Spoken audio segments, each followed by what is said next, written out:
Hello friends, welcome to my channel. तो चलिए अंग्रेज़ी की पढ़ाई को आगे बढ़ाते हैं। फ्रेंड्स, पिछले क्लास में हमने किया था प्रेपोजिशंस के बारे में, कुछ सिंपल प्रेपोजिशन के वर्ड्स हमने सीखे थे। तो आज की इस हमारी क्लास में हम दो नए सिंपल प्रेपोजिशन के वर्ड्स सीखेंगे कि इन शब्दों का इस्तेमाल कहाँ करते हैं और इनका अर्थ क्या निकल कर आता है वाक्यों में। तो आज के हमारे दो नए शब्द हैं टिल एंड फ्रॉम।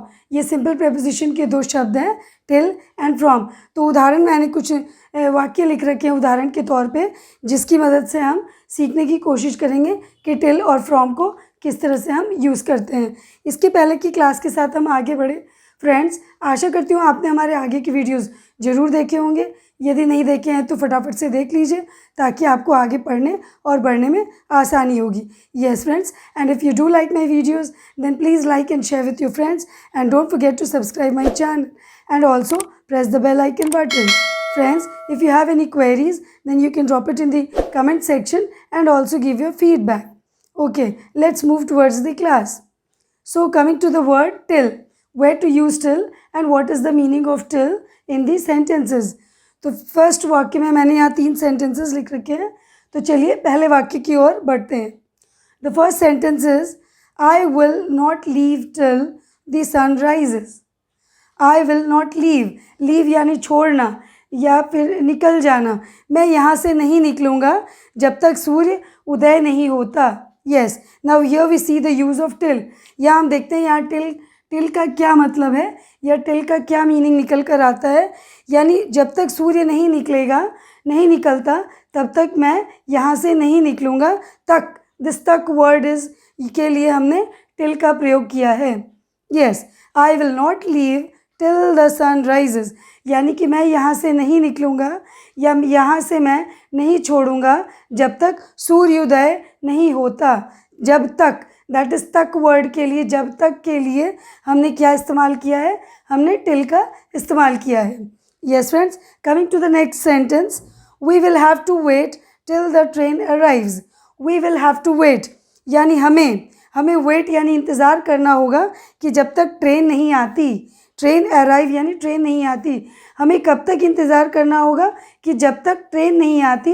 अगेन इस वाक्य में भी हमने देखा कि जब तक के लिए हमने क्या इस्तेमाल किया है, हमने टिल का प्रयोग किया है। यस, तो टिल का क्या अर्थ निकल कर आता है? टिल का मतलब हो गया जब तक। Yes friends, coming to the next sentence, they will wait till the end of the show. They will wait यानी उन लोग वेट करेंगे, वे जो लोग हैं वे लोग इंतज़ार करेंगे। कब तक इंतज़ार करेंगे? जब तक शो ख़त्म नहीं होता।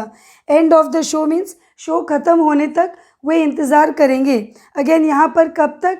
जब तक। अगेन इसके लिए भी हमने यहाँ देखा कि हमने TILL टिल का प्रयोग किया है। यस फ्रेंड्स, तो तीनों वाक्यों में हमने देखा कि TILL टिल का प्रयोग हुआ है, जिसका मतलब होता है जब तक, अब तक एंड तब तक। तो तब मैं कब तक इंतज़ार करूँ? Till the sun rises, till the train arrives and till the end of the show. तीनों वाक्यों में जब तक तब तक का जो शब्द है वो टिल का वहाँ पर प्रयोग हुआ है।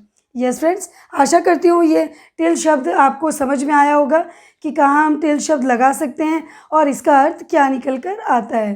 तो चलिए फ्रेंड्स, आगे दूसरे शब्द की ओर बढ़ते हैं। दैट इज़ नेक्स्ट वर्ड है फ्रॉम। तो चलिए फ्रेंड्स, फ्रॉम वर्ड की तरफ बढ़ते हैं। फ्रॉम वर्ड से हमने कैसे सेंटेंसेस में यूज़ करना है और उसका अर्थ किस तरह से निकल कर आता है। तो फ्रेंड्स, मैंने यहाँ कुछ वाक्य लिख रखे हैं जिसमें मैंने फ्रॉम वर्ड का इस्तेमाल किया है। तो चलिए जानने की कोशिश करते हैं कि फ्रॉम किस तरह से लगाते हैं और उसका अर्थ किस तरह से निकल कर आता है। So the first sentence is they have return from London. वे लोग रिटर्न आए हैं कहाँ से? लंदन से। यस, वे लोग लंदन से रिटर्न आए हैं। कहाँ से? दिस से वर्ड के लिए हमने क्या इस्तेमाल किया है? फ्रॉम का इस्तेमाल किया है। Coming to the next sentence, the doctor was called from the hospital. Doctor को बुलाया गया है कहाँ से? हॉस्पिटल से। अगेन दिस से वर्ड के लिए हमने क्या लगाया है? हमने फ्रॉम वर्ड का इस्तेमाल किया है। Coming to the third sentence, the train came from Delhi. Train कहाँ से आई है? ट्रेन दिल्ली से आई है। तो उसके लिए भी हमने क्या लगाया है? फ्रॉम वर्ड का इस्तेमाल किया है। तो फ्रेंड्स, इन तीनों वाक्यों में हमने देखा कि फ्रॉम वर्ड का इस्तेमाल हमने किया है किसके लिए, इस से वर्ड के लिए हमने इस्तेमाल किया है। यस फ्रेंड्स, आशा करती हूँ आपको हमारा आज का टॉपिक समझ में आया होगा। टिल और फ्रॉम जो दो सिंपल प्रेपोजिशन के वर्ड हैं वो आपको समझ में आए होंगे और इसकी डाउट आपको क्लैरिफाई हो गई होगी। Yes friends, if you do like my videos, then please like and share with your friends and also subscribe my channel and don't forget to press the bell icon button. If you have any queries, you can drop it in the comment section and also give your feedback. For the upcoming videos, stay tuned. Thank you.